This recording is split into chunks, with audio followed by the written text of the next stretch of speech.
This is the Church of St. John the Evangelist, which is located in Caterham Valley in Surrey, England. It's a beautiful late Victorian Grade II listed building with a rich heritage in its own right, but surprisingly, it's also home to many objects far older than its years.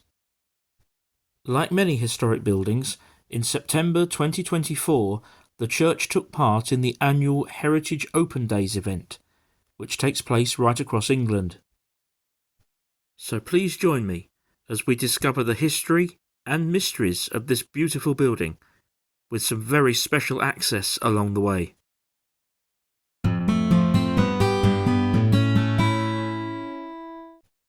The church was designed by the architect William Bassett Smith, and it was dedicated on St. John's Day, the 27th of December 1882.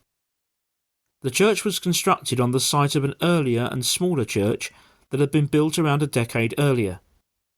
The present tower was added to the church in 1892. As soon as you step through the doors, you're met with a huge and elegant open space, which looks more medieval than Victorian in its initial appearance. There's a magnificent organ, which we'll look at more closely later, as well as some beautiful stained glass windows and some very interesting memorials.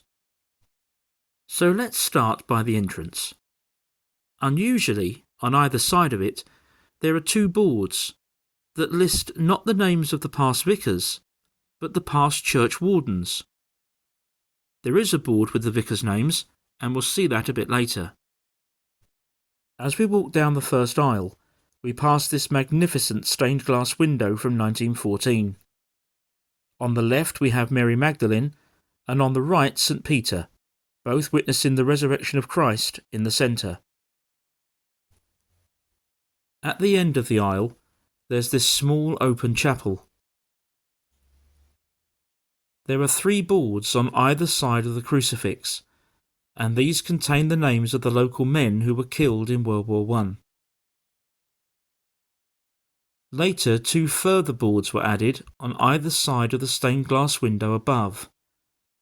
Their names were repeated here, and the names of the local men who were killed in World War II were also added.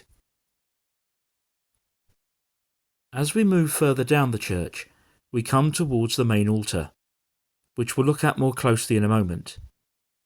But I'd like to start with the magnificent organ to our right, and begin by looking at the very moving plaque located just here. It reads, "In loving remembrance of William Frank Cerebena, a chorister of this church from its foundation, who fell asleep in Jesus on March the 4th, 1879, at the age of 14 years. His fellow choir boys have here placed this memorial. 1879 predates the present church, meaning that he must have been a chorister in the previous building on the site." The placing of that plaque, however, must have started something of a church tradition, because on the other side of the organ there are 2 further plaques, marking the passing of other choristers, right down to the present day.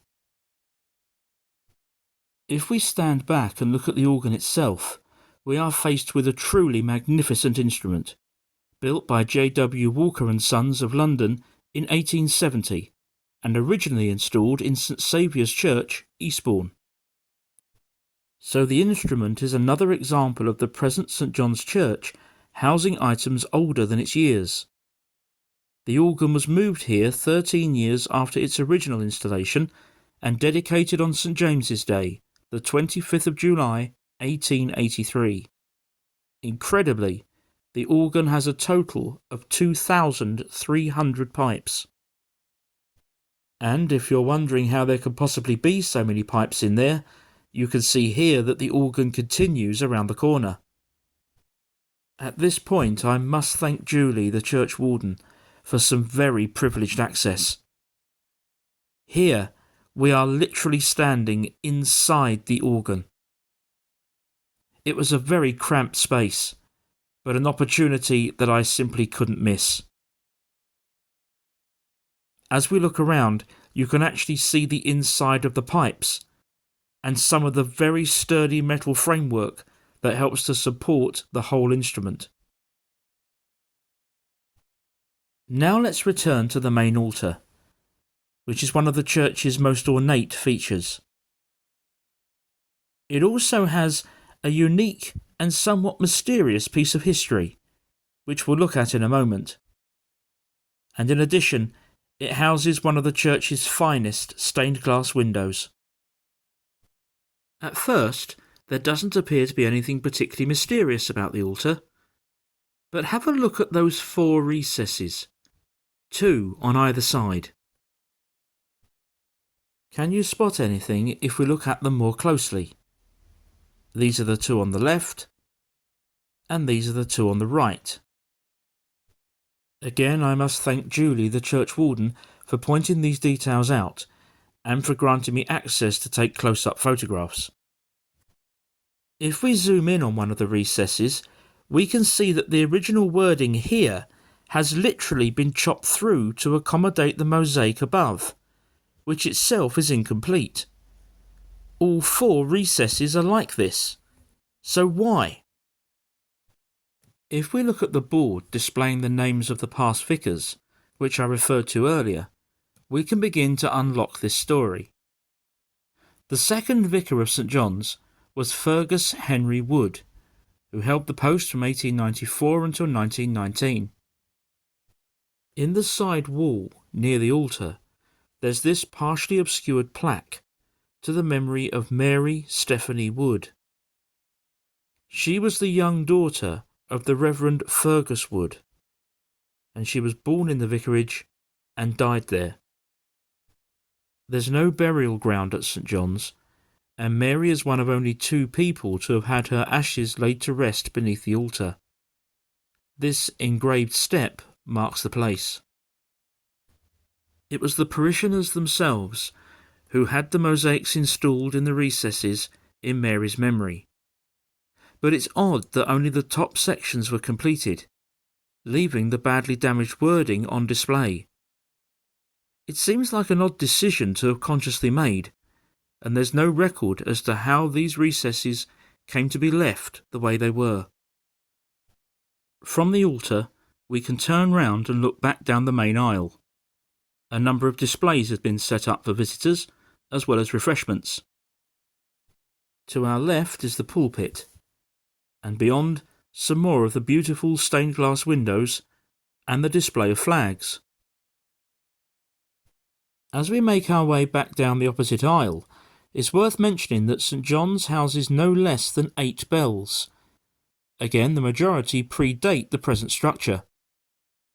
The oldest was cast in 1723, from an even earlier bell that dated from 1672. Apart from the service bell, which was specially cast for St John's in 1911, all the others were previously hung at St Mary's at Lambeth in London, and were installed here in 1975. As we begin to make our way back towards the door, let's pause briefly to look up that magnificent central aisle, towards the chancel and sanctuary of St John's Church, with its stunning stained glass window beyond. Before we leave, I have one more item to show you, and for me, it was the jewel in the crown of St John's Church. Just to the right as you enter the building is this fantastic medieval font. We don't have an exact date for it, but its design is classic for the period, and very similar to the one that can be seen in St Leonard's Church at Chelsham, not far from here. I've previously made a video there, and if you haven't yet seen it and would like to take a look, you'll find a link to it at the end of this one. This plaque on the base of the font tells the unique story of how it came to be donated by the ancient Church of St Lawrence, barely a mile up the hill from here. It reads, "This ancient font belonged to the parish church of St Lawrence, Caterham, which was built in the reign of King John. It was presented by the Reverend Jarvis Kenrick, rector, to the Church of St John the Evangelist, Caterham Valley, AD 1871, and restored in memory of him by his widow, AD 1881. And so, as we leave the church, I would like to once again express my sincere thanks to Julie, the church warden, and also to Jamie, the vicar of St John the Evangelist, as well as the stewards who helped out on the day as part of the Heritage Open Days event. Everyone made us feel very welcome. The link to the video that I mentioned earlier is on the screen now if you would like to see it. Thank you very much indeed for being with me today, and I'll see you again very soon.